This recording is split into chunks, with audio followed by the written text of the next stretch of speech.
కాంగ్రెస్ పార్టీకి ఇంతకుముందు ప్రత్యామ్నాయంగా టీడీపీ మాత్రమే ఉండేది.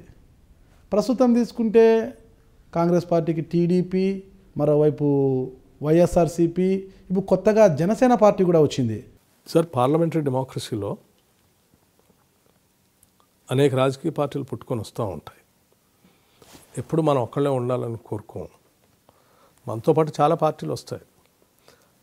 వచ్చిన ప్రతిసారి ఒక కొత్త పార్టీ కొత్త భావాన్ని, సిద్ధాంతాన్ని ప్రతిపాదిస్తూ ఉంటుంది. వాటిలోంచి ఏమన్నా ఈ సమాజ పరివర్తనకో లేకపోతే ప్రపంచంతో పోటీపడి ఎదగటానికి పనికొస్తుంది అనుకున్నప్పుడు ప్రజలు దాని వెంబడి పోతూ ఉంటారు. సో ఎప్పటికప్పుడు మనం బేసిక్ మూల సిద్ధాంతాలలో పెద్ద తేడా రాకుండా ఎప్పటికప్పుడు మార్పులు చేసుకుంటూ ప్రపంచంతో పోటీ పడే విధంగా మన సమాజాన్ని కూడా ముందుకు తీసుకొని పోవడం కోసం కాంగ్రెస్ పార్టీ నాయకత్వం ఆలోచన చేసి ముందుకు పోతూనే ఉంటుంది. అందుకోసం ఎన్ని సంవత్సరాలైనా కాంగ్రెస్ పార్టీ బతికే ఉంది. ఇది మర్చిపోతా ఉన్నారు. 2009లో కాంగ్రెస్ పార్టీ తరఫున టికెట్ వచ్చింది మీకు. అయితే ఆ టికెట్ రావడం వెనక రాజశేఖర్ రెడ్డి గారి ఆశీర్వాదమా లేకపోతే మీ సోదరుల యొక్క సహకారమా? నేను 2009లో అసెంబ్లీ పోటీ చేసేదానికంటే ముందే 2007లో స్థానిక సంస్థల నుంచి శాసన మండలికి గెలిచి వచ్చాను. నేను ఎమ్మెల్సీగా ఖమ్మం జిల్లా నుంచి. ఆనాడు ఖమ్మం జిల్లాలో ఉన్న పరిస్థితి ఏంటంటే మా కాంగ్రెస్ పార్టీకి మెజారిటీ లేదు. అంటే ఆ సీటు కాంగ్రెస్ పార్టీ గెలుస్తుంది అనేటువంటి భావం కూడా లేదు.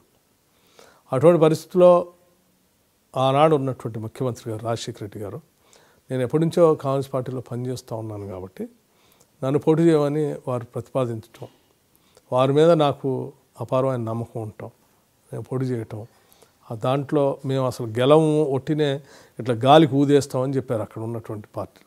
సో ఆ పరిస్థితిలో దాన్ని తట్టుకొని నాతో పాటు సెకండ్ లైన్ లీడర్షిప్ ఉన్నటువంటి కాంగ్రెస్ నాయకత్వం అంతా వాళ్లే మొత్తం మేదేసుకొని ఆ ఎన్నికలంతా కూడా వాళ్ళు సొంతంగా చేసి నన్ను గెలిపించి పంపించారు. ఆ గెలుపు రాజశేఖర రెడ్డి గారికి నా మీద విపరీతమైనటువంటి ప్రేమని, నమ్మకాన్ని కలిగించింది ఆయనకు. సో 2009కి వచ్చేవరకల్లా మాకు మదర్ నియోజకవర్గంలో అప్పటిదాకా అది సిపిఎం పార్టీను గెలుచుకుంటూ వస్తున్నటువంటి సీటు, మధ్యలో ఒకసారి టీడీపీ గెలిచింది. 1983లో ఒకసారి ఒక 1.5 year కోసం కాంగ్రెస్ పార్టీ గెలిచింది. అదర్వైజ్ మొత్తం అపోజిషన్ పార్టీ గెలుచుకుంటూ వస్తాం. ఆ సీట్లో నాకు వారు పోటీ చేయమని చెప్పారు. అప్పుడు కూడా ఇది ఓడిపోయే సీట్ అని అనుకున్నాను. ఎమ్మెల్సీ పదవికి 2 సంవత్సరాల లాటరీలో ఏంటంటే అది అదృష్టమో ఏమో, అది 2 సంవత్సరాలకే వచ్చింది. కరెక్ట్గా అసెంబ్లీ ఎలక్షన్స్కి వచ్చేవరకల్లా ఆ పీరియడ్ అయిపోయింది, టర్మ్ పూర్తి అయిపోయింది. నన్ను అసెంబ్లీ ఎలక్షన్స్కి వారే కేవలం ప్యూర్లీ రాజశేఖర రెడ్డి గారి డిసిషన్.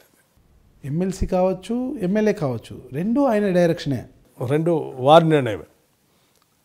ఆ తర్వాత వెంటనే నన్ను శాసనసభలో చీఫ్ విప్గా చేశారు. ఫస్ట్ టైం అసెంబ్లీలో అడుగుపెట్టాను. అంటే అప్పటికే అప్పర్ హౌస్లో ఉన్నాను నేను. అప్పర్ హౌస్లో ఎక్కువగా డిబేట్స్లో పాల్గొంటుండేవాడిని. ఆర్గనైజేషన్ నాకు కొంతవరకు చెప్పేవారు, అది చేసేవాడిని. బట్ ఇక్కడికి వచ్చేవారికి నన్ను చీఫ్ విప్గా, అంటే అప్పటికే నేను నాకు తెలియకుండానే నేను విపరీతంగా ప్రేమించే వ్యక్తుల్లో ఒకటి రాజీవ్ గాంధీ గారు, సోనియా గాంధీ గారు, రాజశేఖర రెడ్డి గారు. అట్లా ఆయన ఏ పని చెప్తే ఆ పని ఆలోచన లేకుండా చేసుకుంటూ వచ్చేవాడిని. నేను Mallu Bhatti Vikramarka, Telangana Pradesh Congress committee working president. I dream news సంబంధించిన నాగరాజు గారు ఇంటర్వ్యూ చేశారు. ఈ ఇంటర్వ్యూ త్వరలో రాబోతూ ఉంది. దీన్ని చూడవలసిందిగా విజ్ఞప్తి చేస్తూ ఉన్నాను.